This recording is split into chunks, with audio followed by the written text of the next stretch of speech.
Hello, everybody. If you're new to our webinar series, welcome, and thank you for joining us today. Criterion Edge runs multiple informative webinars throughout the year. Today, we will be discussing critical concepts, a deep dive into MDR and IVDR device classification and data collection strategies. We're proud to announce that Criterion Edge has been awarded Company of the Year among top regulatory services companies. So how can we help you? As we near the end of this year, if you have urgent project needs or are looking to learn more about our services, we would be happy to book an appointment with you. You can email us for a free 30-minute consultation at consult@criterionedge.com, or you can book a meeting time directly with the link that we will send in the chat. Our first presenter today is Dr. Sarah Chavez, Director of IVD and Scientific Writing Services with Criterion Edge. Sarah has a BS in biochemistry and a PhD in molecular and cellular biology with 25 years of laboratory bench experience and has taught at the university level for 20 years. She has extensive scientific writing experience in an academic environment, as well as for several large textbook publishers. Sarah's strong background in basic research and her extensive experience with regulatory writing will allow her to assist companies with IVDR readiness as part of the Criterion Edge team. Joining us today also is Stacy Beecham, Regulatory Affairs Consultant with Criterion Edge. Stacy has a BS in biology and an MS in human physiology with extensive experience in regulatory writing and 10 years of experience in international regulatory affairs. Stacy was a medical researcher prior to entering the regulatory space, where she worked with physicians and scientists at Mayo Clinic in Minnesota. Stacy's expertise in regulatory affairs, submission writing, clinical research, and regulatory consulting for medical device, biopharma, and biotech makes her a valuable asset to our team. Welcome, Stacy and Sarah. And now we will give an overview of our session today. Yes, thank you, Olivia, and thank you to everybody on the call today. In today's webinar, we are going to be focusing on really one of the earliest steps during the entire process of scoping a project for either MDR or IVDR, and that's your risk classification. We wanted to walk through some of the same questions that we ask our clients before we actually begin a large writing project. And these are the questions that help us understand the potential changes that may have occurred during the transition between the directives and the current regulations. Our goal is to really help to illustrate some of the similarities and differences between these regulations, and also to provide some helpful suggestions to identify key inputs and strategies based on your risk classification. Specifically, we will be describing the major changes that occurred between MDD and IVDD as a result of the new regulations, illustrate the risk classifications for devices under each regulation, including some specific examples, which we find are the most easy way of explaining some of these more challenging topics. Also, we will be explaining how risk classification affects your overall strategy and your approach during the systematic literature review process and provide some tips. And then we'll discuss the implications of risk classification in terms of data sufficiency within the CER or the PER. Okay, so as we know, the Medical Device Directive, or MDD, and the In Vitro Diagnostic Device Directive, or IVDD, those had been in place for nearly 25 years. Those directives have been more recently replaced by MDR and IVDR, and the goal really was to ensure the effectiveness and safety of medical device marketing within the EU. MDR went into effect in May of 2020, and IVDR regulations just took effect a few months ago. So under these new regulations, UTMed will now be storing information regarding your post-market surveillance activities, your safety and clinical performance studies, periodic safety update reports, and will also provide more detailed information on clinical investigation data, manufacturers, and device registrations. So for anyone who's interested in learning more about that aspect of post-market surveillance, I encourage you to check out our previous webinar on our website for more information. You can also refer to Article 33 of the regulation. Now, we also won't be covering today the changes in terms of the role of the economic operators, changes to notified bodies, or the UDI systems. We just don't have time to get into that in today's talk, but we have included a list of some of the relevant articles just in case these types of changes will directly impact your device. Instead, we decided to focus today on the 2 points highlighted here in green: the scope and the classification of products, as well as the changes to the clinical evaluation processes. New changes will significantly affect clinical investigations and your post-market clinical follow-up. All clinical evidence must be updated for existing devices, and that evidence must be clear and convincing and publicly available. And in addition, the clinical evaluation reports or the performance evaluation reports for our IVDR friends, as well as the summaries of the safety and clinical performance for some of the higher risk class devices, will actually require an annual update. So we wanted to first start with a discussion of risk classifications from both the medical device and the in vitro diagnostic device perspective. Thanks, Sarah. Let's start with medical devices. So there are 4 risk levels, as you see here. The class 1 medical devices are devices with low or moderate risk to patient health and safety. Most non-invasive devices are classified as class 1. There are some exceptions, but the vast majority are class 1. And in most cases, the manufacturer can self-certify the class 1 devices without the involvement of a notified body. The class 1 medical devices are further subdivided now into 4 subclasses. Class 1 is general, class 1 non-sterile devices without a measuring function.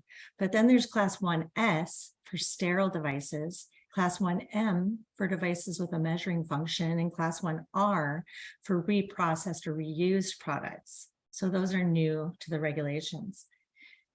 Moving on to class 2A medical devices, these are considered medium risk by the MDR.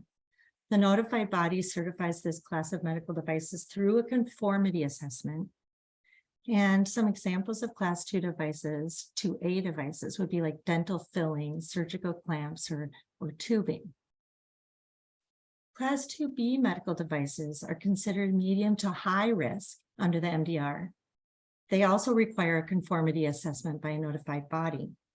This risk class includes devices like insulin pens, long-term contact lenses, condoms, lung ventilators, and bone fixation plates. Then the class 3 is your highest risk medical devices. Things like pacemakers or other implantable devices, neurostimulators, those are in the class 3 category. In contrast, the in vitro diagnostic devices, the IVDs, have 4 risk classes that are similar but different. So class A are devices that have low patient and public health risk. Notice they include the public health component. That's very important in the IVD space. Class B devices have moderate patient risk and or low public health risk. Class C devices have high patient risk and or moderate public health risk. And the class D devices have a high patient risk and a high public health risk. And you can see some examples on our slide here of each of those. So I'm going to start with medical devices. When you're looking at classifying your device, either way, under MDR or IVDR, the first thing you have to decide is what type of device you have. So for the medical device space, they're classified, they're grouped with rules associated with each grouping. But the first grouping is non-invasive devices, the second is invasive, third is active, and then the fourth is a special product, which is generally a combination product, but also other special products are in that category.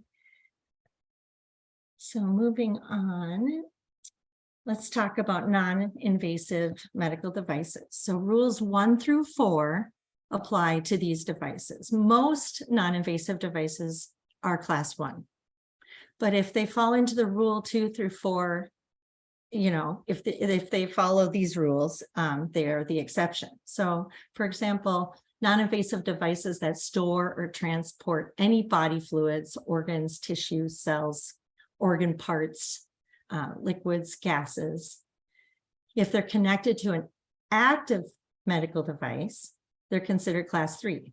If they're just for storage or channeling, they're considered class 2B or 2A.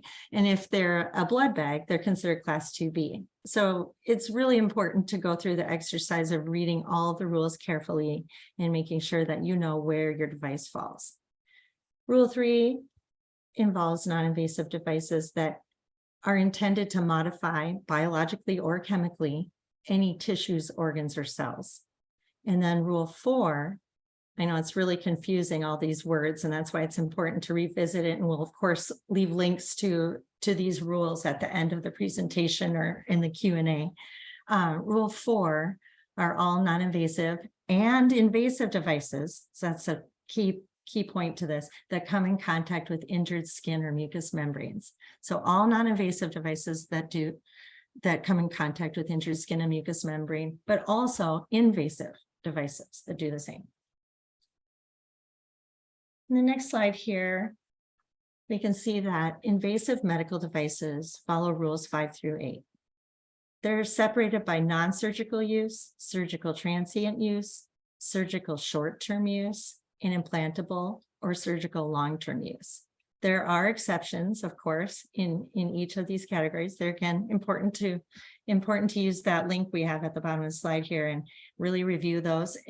This website explains it a little better, I think, and lays it out a little better, and kind of walks you through the exercise of classifying these devices that fall into these exceptional categories. So moving on to the active medical devices that follow rules 9 through 13.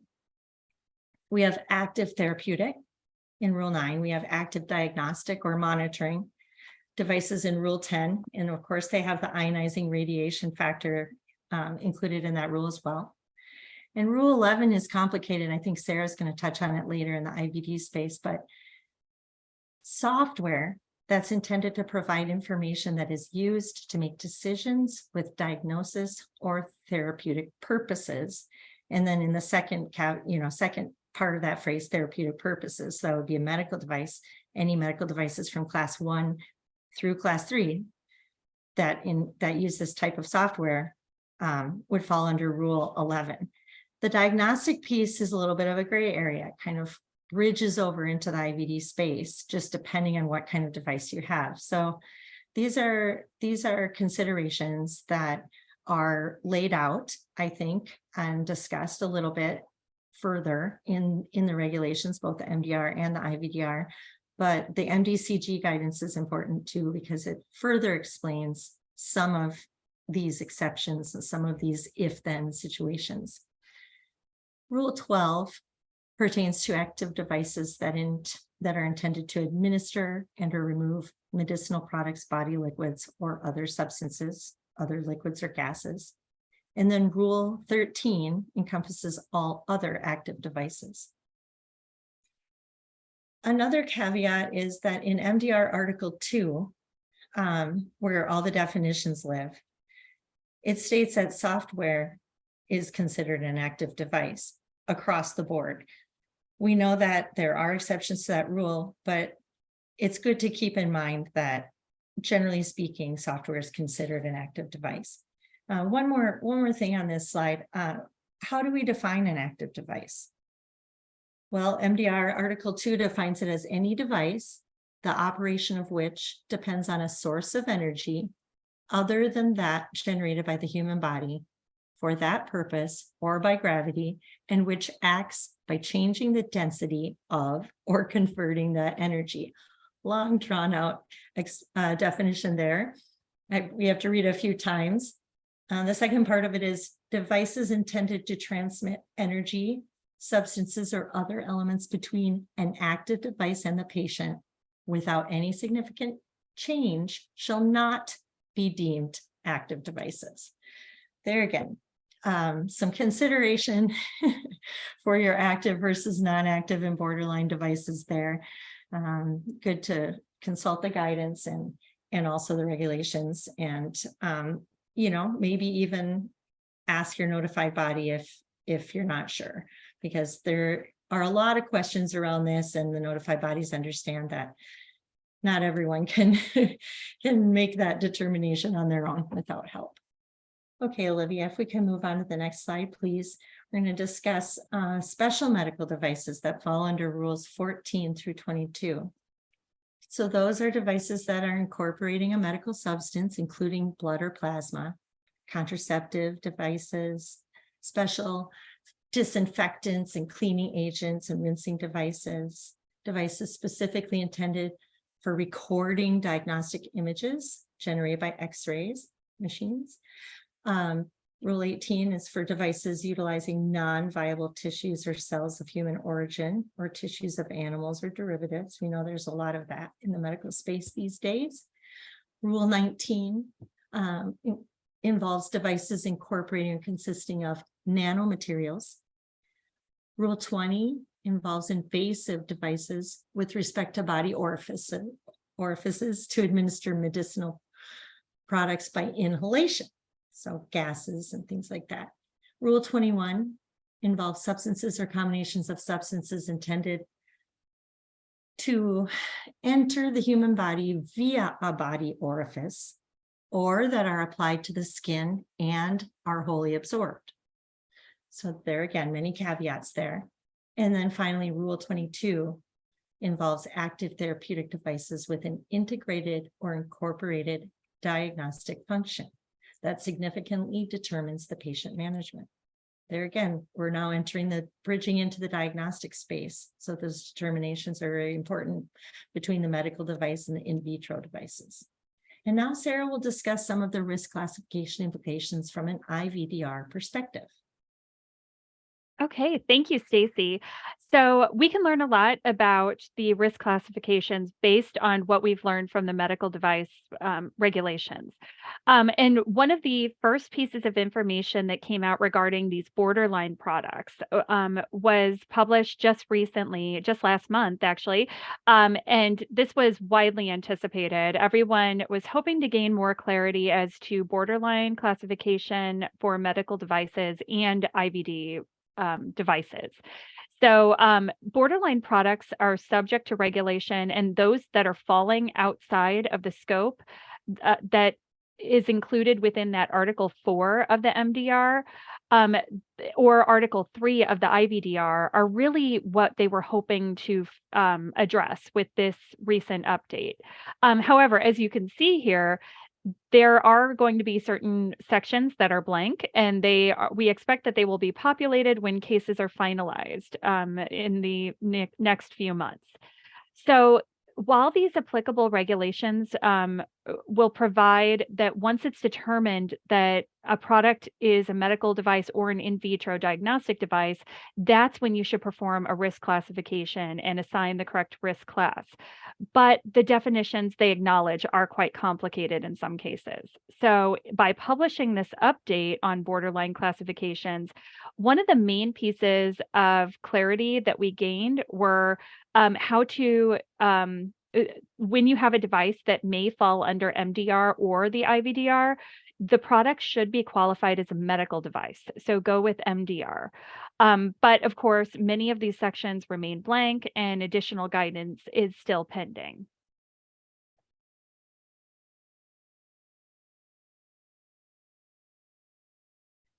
Oh, and next slide, please. So the other point to note is that under IVDR, the vast majority of IVDs that had been previously self-certified did not actually require any involvement of a notified body to obtain their CE marking. But under IVDR, most manufacturers will need to undergo a conformity assessment by a notified body, unless your IVD happens to be a Class A or a non-sterile device. So given the importance of risk determination, the Medical Device Coordination Group, or MDCG, published guidance to support that transition to IVDR. And according to this guidance that I've cited here, the robust risk-based classification rules are essential for the correct classification of your device, according to Annex 8.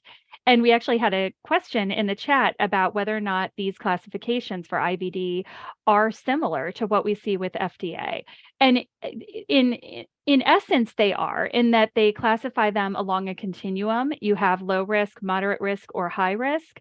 And really the high patient risk is the difference between class C and D is that aspect of public health risk as well, whether or not in both cases, it's a high risk to the patient in terms of the diagnostic test, but a moderate or high public health risk. So it's important to keep that in mind. You know, when we did the transition from MDD to MDR, we did note that some of the device designations did not align between FDA and MDR. So be on the lookout for that with IVDR. We're still in this sort of pending and waiting game as we await more guidance. But I would imagine there could be some additional changes that we could expect to see. So one of the aspects here, according to is based on your conformity assessment route. That's going to be very highly dependent on classification. And that's reflected in concepts such as your conformity assessments or the scrutiny of Class D devices, the involvement of the EU reference laboratories for high-risk devices, and also the need to consult with a national medicines agency or the European Medicines Agency for a companion diagnostic. And those are all covered within the IVDR regulations. Many of your post-market requirements are also going to be class dependent, though. For instance, the requirement to have annual surveillance assessments for a Class C or D device, and the requirement to provide a post-market surveillance report for a given device. The PMSR will apply only if you have a low-risk device, meaning a Class A and B, and it should be provided if it's requested by the authorities. Whereas the PSUR will apply to the Class C and D IVDs, and that should be generally updated at least annually. The PMPF is also going to be part of that continuous clinical evaluation and the life cycle management of the IVD. And the PMPF concerns that proactive collection and analysis of clinical data that you're collecting through real world evidence on the performance of device under normal conditions of use. The risk of the IVD really depends so much on the type of device. But unfortunately, we don't have as much clarity regarding post-market surveillance requirements under IVDR as we do for MDR. But what we do know is that a Class A IVD will clearly require different types of post-market surveillance activities than a Class D IVD. It is going to depend strongly on your risk classification. And ultimately, the classification of a device is very clearly defined by its intended purpose, as stated by the manufacturer. So pay very careful attention to the language you use in your intended purpose. This covers the use for which a device is intended according to the data supplied by the manufacturer on the label, in the IFU, the instructions for use, in the performance evaluation, or in promotional or sales materials. So it's very important that the manufacturer clearly indicates the purpose for which the device is intended. Where there is a foreseeable risk that a device may be used for purposes that are covered under other classification rules and could result in the classification of a device into a higher risk class, you should include a clear limitation of use in your IFU and within your technical documentation of the device, just to ensure that your device does not have the appearance of being misclassified or underclassified in terms of risk. So under IVD, we actually have quite simpler rules here. You know, as Stacy just went through all of the multiple rules that apply to MDR, we only have 7 so far. And really, rule number 1 applies to the Class D devices. So that's the highest risk class. They're going to detect a transmissible agent in blood or tissue, or detect some sort of an agent that can cause a life-threatening disease with a high risk of propagation. So it's going to have both public health as well as personal health implications. Rule 2, 3, and 4 are going to be applying to those Class C devices for the most part. So those could have a potential health impact, moderate to high for the individual, but less so for public health. Although Rule 2, these include devices used for blood grouping or tissue typing to ensure the compatibility of blood, tissue, or organs for transfusion, transplantation, or cell administration. Those clearly have an implication for the patient receiving those blood products. So that's where this, it's implied that the patient will be the individual receiving the materials rather than the person donating them. Class C devices, according to Rule 3, also include those devices that detect or are exposed to a sexually transmitted agent, or if they detect an infectious agent that does not confer a high risk of propagation, or if there is some sort of an infectious agent that confers a significant risk in which an error could result in death or severe disability. Now, Rule 4 is really what you're going to look at if you have a device that's classified as a self-testing device. They're generally classified as a Class C, but there are several exceptions, and those specifically will include pregnancy tests, fertility tests, and cholesterol tests, which actually are classified as a lower risk category, Category B. Now, Rule 5 here, this is where if you have a very low risk class device, something for general laboratory use, instruments, and specimen receptacles, those will be classified as Class A. And then finally, according to Rules 6 and 7, if the devices are acting as a control without a quantitative or qualitative value, or if they are not covered under the previous rules, the default classification will be a Class B. So now that we've covered the rules, I wanted to point out that all implementing rules and all classification rules and all of these indents are to be taken into account when you're classifying an IVD or an accessory for an IVD. So some of the aspects that have been pointed out to provide some clarity are things such as technology, that the rules will apply equally to all technologies or principles of detection. In terms of the specimen, unless it's specifically addressed in the classification rule, these rules shall apply equally across all specimen types. And software is another one that we received several questions about in our Q&A session that you all sent in. Software as a medical device is intended to be used alone or in combination for a purpose as specified in the definition of a medical device under the regulations. So software which drives a device or influences the use of a device will fall under the same classification as the device itself. If it is acting independently of other devices, it could be classified in its own right. And the application of the classification rules is governed by that intended purpose. So again, be very careful in how you select and identify the proper intended purpose for your device. Now, when devices are used in combination, that's where it could potentially be tricky, because when you're classifying devices used in combination, implementing rules play a key role in determining the classification of those individual devices. So I wanted to use one such combination example provided by MDCG to help to illustrate the device classification rules. So in MDCG 2020-16, they provided an example of a device that is used in combination. In this case, the example is an enzyme-linked immunosorbent assay, or an ELISA, and the analyzer, where you have, so now in this case here, you have a control that's used in combination with a reagent. You have software that drives the use of the analyzer. You have the analyzer itself.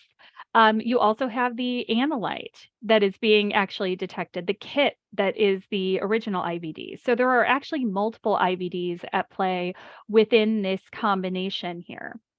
So under the implementing rules, some devices are classified based on the classification of another device. So for instance, that software that drives that device will fall under the same class as the device itself. The calibrators will also fall under the same classification as the device that they are intended to calibrate. And then control materials with quantitative or qualitative assigned values that are intended to control for one specific analyte or multiple analytes will also be classified in the same risk classification as the analyte that they are designed to control for. So in this example here, it's an ELISA. If you have the ELISA, that could include the specimen receptacles, the laboratory instruments, as well as the buffers and the reagents that are being used to run the ELISA. If the purpose of the assay that is being run on this ELISA is to detect something like an infectious agent, like a HIV-based ELISA. In that case, the ELISA assay itself would be a Class D. But also, if you have a control that's being used and run within that same assay, that would also be classified as a higher risk. So the examples of the Class B would be something where where it's a self-testing or where there's less risk to a patient than those in Class C.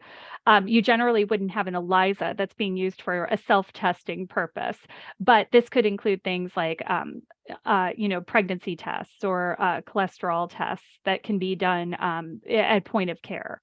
And Class C will be those used to detect an infectious agent without a high risk of propagation, or for detecting an infectious agent that is going to inform the care of an individual. The Class Ds will be the ones that are designed to detect an agent that is both life-threatening, but also highly transmissible with a high risk of propagation.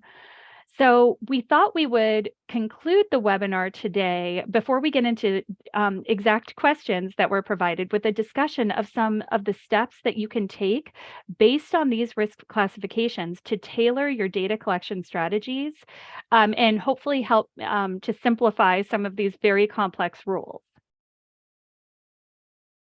Yes, the first step to ensure you've designed an effective data collection strategy is to make sure you have clearly defined safety and performance objectives.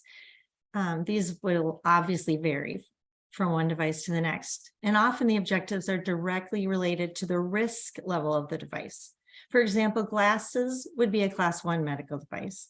Performance objectives would involve maybe visual acuity or vision correction, but safety objectives would be quite limited, like something simple such as eye strain. It would be hard to find a lot of safety objectives. But clear safety objectives are important, right? And particularly when compared to a Class 2 medical device, such as contact lenses. The intended purpose is similar, but contact lenses have direct contact with the body and glasses do not, right? They're a visual aid that is not contacting any tissues or organs directly, not internally anyway. Contact lenses clearly have more risk than glasses due to the risk of irritation, of tissue irritation, risk of infection, risk of corneal ablation, things like that, retina damage. And then Sarah will discuss the rest of the steps here. Yes. So the next step, based on that information here for after you've identified your safety and performance objectives that you're looking for, you need to collect that data and be able to justify the types of performance objectives you're including in order to develop your acceptance criteria. And that's where the systematic literature review process and a thorough review of the standard of care guidelines will assist you. From an IVD perspective, that could have implications with regards to the intended purpose of the assay. So, for example, suppose you have a device that's intended to screen blood and tissue donations for syphilis. That would actually fall under a Class D according to Rule 1. But if your device is intended to diagnose syphilis in an individual, it would actually fall under Class C according to Rule 3A. So it's very important that you are clear in your intended purpose. If your device, and you are claiming a Class C because your device is intended to diagnose syphilis, not for screening purposes, be careful to select performance objectives and to select data and studies that use your device for the purpose for which it is intended. You would not want to include data on the accuracy of the test or the performance of the test with regards to screening blood samples. That would be outside of the scope and would be confusing. You can certainly mention that it could be used to that end, but that data would not contribute to your determination of your acceptance criteria. And similarly, suppose you have an assay that's used to diagnose HIV and it's being, you have a pediatric population. That has a smaller risk to public health compared to an assay with an intended purpose of screening blood or organ donors. But each assay confers significant risk in terms of the individual's health. But what if your device is actually the control for that HIV immunoassay, something such as a calibrator? So in that case, the clinical data is going to be challenging because very rarely will a publication tell you that we are comparing one calibrator to a next. They will not report on the accuracy of the calibration in a patient population in real world data because it's assumed that the calibration is accurate. So in that case, the calibrators may be assessed in terms of their contribution as part of the entire assay. And the clinical data reporting for the calibrator may largely depend on the same data that is being used to assess the accuracy and the performance of the assay itself. But the discussion is where you should focus on the role of improper assay calibration in terms of the risk of test accuracy. And you also want to be careful to discuss any international reference standards as well as guidelines and clinical practice recommendations pertaining to the standardization and the calibration of the assays. So that will include that combination of both analytical as well as clinical performance data. Yes, and the systematic literature review is also very helpful in establishing your benefit risk ratio and analyzing the risks and benefits of your device as compared to the other comparator devices or alternatives that might be out there, alternative therapies. Again, referring to the glasses and contact lens examples, glasses are an alternative to contact lenses. But what are the competitors? There are many types of materials that can be used in contact lenses, and some would have a higher risk of tissue reactivity and inflammation than others. Daily lenses have probably lower risk of infection than extended wear lenses. So then how do you identify and distinguish between your contact lens materials, your contact lens product, and the competitors or the alternatives such as glasses? Are all contact lenses included within your competitor list, or could you be more selective? These decisions should be made early in the systematic literature review process to ensure that your data, that your risk-benefit analysis lines up with your safety and performance objectives, and to ensure that you're collecting the right type of data and that the data is sufficient.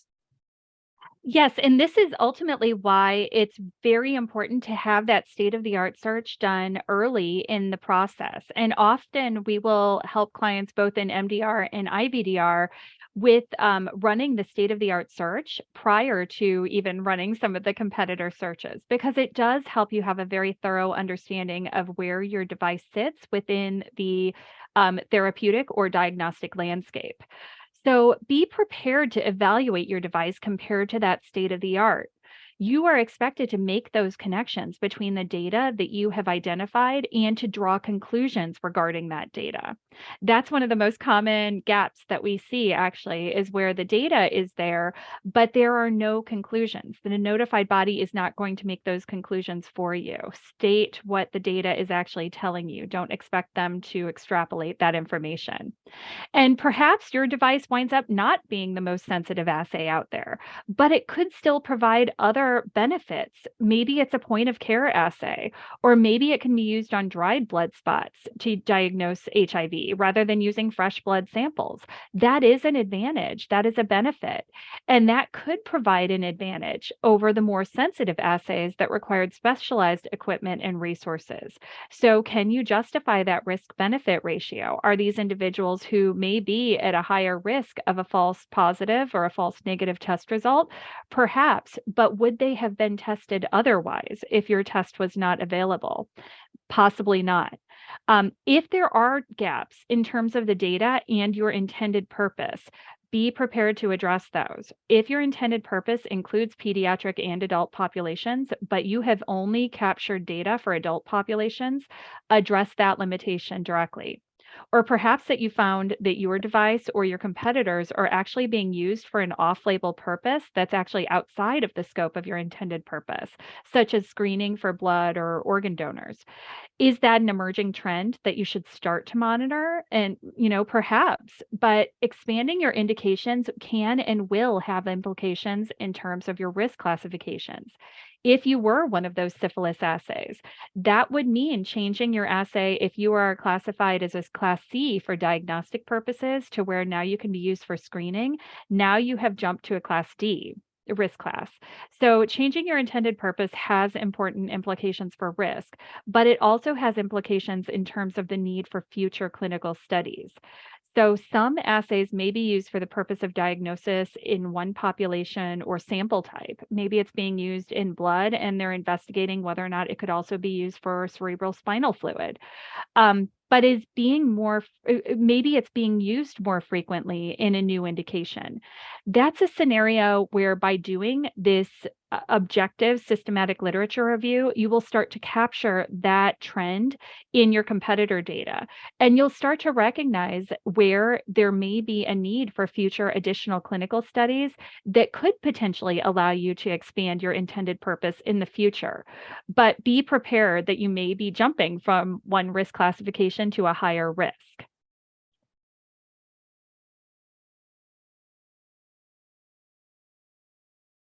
We look forward to answering the questions that you've sent in today in just a few minutes, but first, let's just summarize what we touched on today. The risk classifications for both MDR and IVDR devices, including touching a little bit on the borderline classifications. Why intended purpose is so intrinsically linked to the risk classification, particularly with IVD devices and products, when risk classification could have significant implications in terms of data sufficiency, that you'll use the data that you'll use in your CERs, PERs, and how you can design your overall strategy and approach to data collection with risk classification in mind.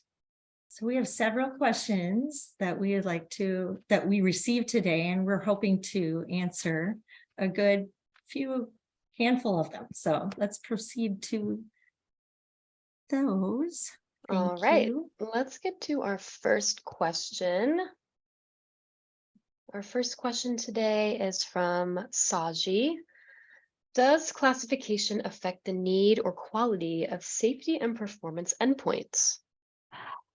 Ultimately, it could affect the quantity of particularly the safety endpoints I've found, but even the performance. If you fall under a low risk classification, generally speaking, it's assumed that there's not going to be a whole lot of performance data out there, and certainly not a lot of safety data reported, because by definition, you are low risk.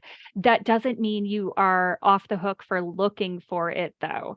So from an IVD perspective, being a Class A means that you are not expected to need a clinical performance report, but you should state why you are not needed a clinical performance report. Be prepared to make that assertion. But as far as like the need for it, it's the process really is the same, whether you're low risk or medium risk or high risk. You want to design searches that have the best potential of capturing any and all data reporting on a known safety or performance endpoint. So that's where starting with those clinical practice guidelines, international standards, anything that's going to provide you insights as to how we classify success from a device perspective will help you make sure that you're capturing the correct safety and performance endpoints if they do exist. All right, great. Thanks, Sarah. So our next question is sort of a compiled question from some of the questions we've received beforehand, generally about software as a medical device. So Sarah, what can you say about this topic? So we hear this quite a bit. We get a lot of questions about software as a medical devices. So first off, starting with the simplest one here, the device classifications will vary. That there is, some of them will.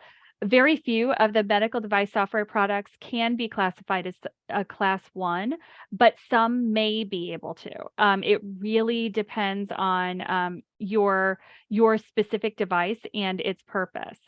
So if it's being used to treat or diagnose, it really depends on the intervention type. If it ranges from a non-serious to a critical, that is where you fall under sort of a 2A, 2B, or 3. If it drives clinical management of a disease, that's where you're going to be a class 2, either A or B, depending on how severe. And if it informs clinical management, it could be a class 2A.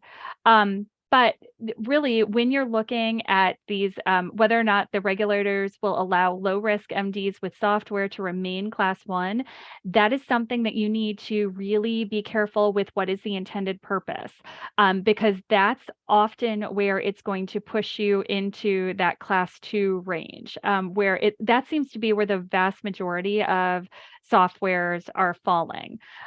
There is a guidance that was published, this one here, this IMDRF, that has been referred to, and I can try to pop some of these into the chat as well so that you have access to some of the information. There's actually a really good blog that we came across that helps to address this directly, so I'm going to put that in the chat here in terms of the software as a medical device, sort of how those classifications fall into play. But when we're looking at that IMDRF regulations, that is the second link that I'm posting in the chat here. Those, as you can see here, those were published in 2014. We actually have MDCG guidance that was published in 2019.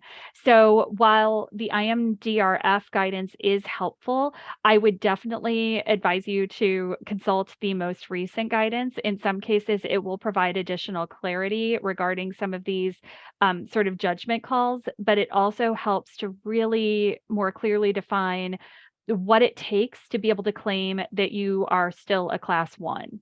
But for the most part, the trends that we're seeing is that software as a medical device tends to fall into that class 2, either A or B range. That seems to be where the vast majority of them fall.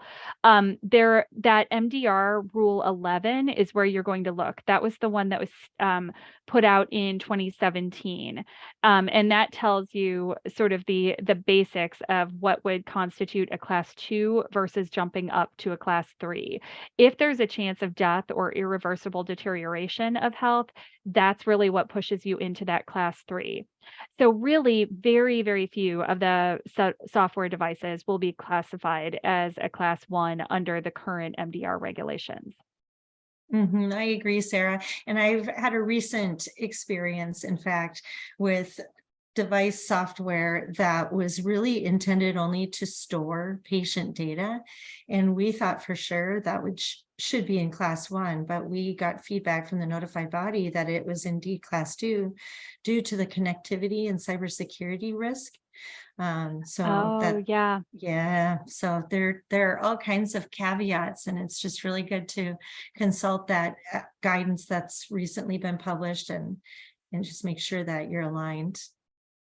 Yeah, it definitely feels like they're trying to make it very challenging to claim a class 1. You have to be very explicit in how and why you believe that you can make that assertion, and be prepared for some pushback. Exactly. Okay. Thanks for that advice and those helpful resources. Our next question is from Andrew. And he's asking how to determine if a substance is a medicinal substance in Europe. Yes, good question, Andrew. So I'm looking at the definition here for MDR. Medicinal substance means any substance irrespective of origin, which may be 1, human, for example, human blood or human blood products, 2, animal, for example, microorganisms, whole animals, parts of organs, toxins, extracts, blood products, 3, vegetable origin, microorganisms, plants, 4, chemical or origin, such as elements or naturally occurring chemicals or chemical products. So that's a wide range of products that are considered to be a medicinal substance. But there again, Article 2 has in the MDR 2017-745 has all the definitions. And I know that MDCG further explains the definitions and the borderline situations regarding medicinal substances. Sarah, did you have anything to add to that from the IVD side of things? No, I do suspect that, this, as a rule of thumb, if we are starting to see some of these sort of combination products where, let's suppose you have like a medicinal substance that's combined with a Class A device, like if it's contained within a delivery system, like a pen or a syringe or something like that, that's something to take into account. Your Class A device is now combined with a medicinal substance that could, by combining it and having it preloaded into a delivery system, could bump up your risk class based on the presence of a medicinal substance. Exactly. And like we mentioned earlier in our presentation, so when a medicinal substance is part of or working in association with or connected to another a device, you have to take into account the risk class of the device, because that's most likely a higher risk to the patient than the medicinal substance itself. Not always, but generally speaking, that seems to be the case. Okay. Here's our next question. And this person is asking if you can please go into invasive devices in more detail, specifically the divide between surgically invasive versus invasive and the description uninjured skin. Stacy, would you like to take this one? Sure. I was trying to see if I could pop a picture into the chat, but I'm not sure that it will allow me to do that. But if so, let me see if I can do it. No, it doesn't. Earlier in our presentation, we discussed the various rules, and I think what you're asking is, am I in the inactive device category where, and I think I popped the description in the chat there about the rule 4, all non-invasive and invasive devices that come into contact with injured skin or mucous membrane. So if we kind of go through the different bullet points here, is it used as a mechanical barrier for compression or absorption of exudates? No. Is it used for skin injuries that can only heal by a secondary intent? And what they mean by that is stitches that you later have removed, that maybe the injury cannot heal without the stitches. So that there's stitches for a temporary period of time, and then they're later removed. It can only heal by those means, in which case it'd be Class 2B, and it would fall under Rule 4, or all other cases, Class 2A. What I think is that it actually falls under Rule 7, and since I can't paste it, I'm just going to read it. So Rule 7, which is under the invasive medical device category, is surgically invasive medical devices that are used short term, right? And under this, it will say they're all Class 2A, except for those that have a biological effect or are wholly absorbed. That's one of the bullet points under the Class 3 exception. And in this case, I guess it just depends on what your device is. But if it's something that would be absorbed or have any biological effect, then it would fall under Rule 7. In addition, if it's meant to control, diagnose, monitor, or correct heart defects, or if it has direct contact with the central nervous system or the circulatory system. So think about that, any veins, arteries, heart, circulatory system components. I really think that you'd be hard pressed to argue that it is not an invasive device. Okay, great. Thanks, Stacy. Yeah. Here's our next question from Rob. And he would like to know if you see these borderline classification issues coming into play with integral medicinal products under Article 117. Yes. So for anyone who's not familiar with 117, this is where you do have those drug device combination products, and they're actually becoming more and more common. So when you look at these types of devices, it's things like those pre-filled syringes, like I mentioned, or pre-filled pens. And they could potentially increase the safety because they could be more effective because of the convenience. But they're also going to lead to that higher level of complexity in terms of identifying it as being a medicinal product or a medical device.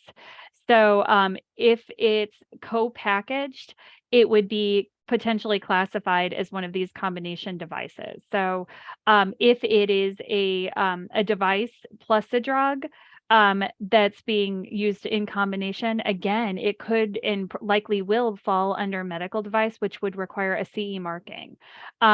So in this instance, really the best guidance that we have for this would be that, the medical device is supposed to be supplied when it's supplied as an integral component of the product, or as a non-integral combination with the medicinal product. That should be stated within the summary of the product characteristics. And so if the device is being used to administer that product and it's placed in a market in such a way that they form a single product that's intended exclusively for use in combination and it's not reusable, it's going to fall under the MDR. So you sort of by default, if it is combined in that way, go ahead and count it under the MDR rules. Okay. But yeah, these issues are definitely, there's a reason why they're continuing to publish new updates regularly. Thanks, Sarah. We are out of time. Thank you so much, Stacy and Sarah, for your presentation today. Thank you, everyone, again for joining us. We hope you enjoyed today's presentation. Have a great rest of your day.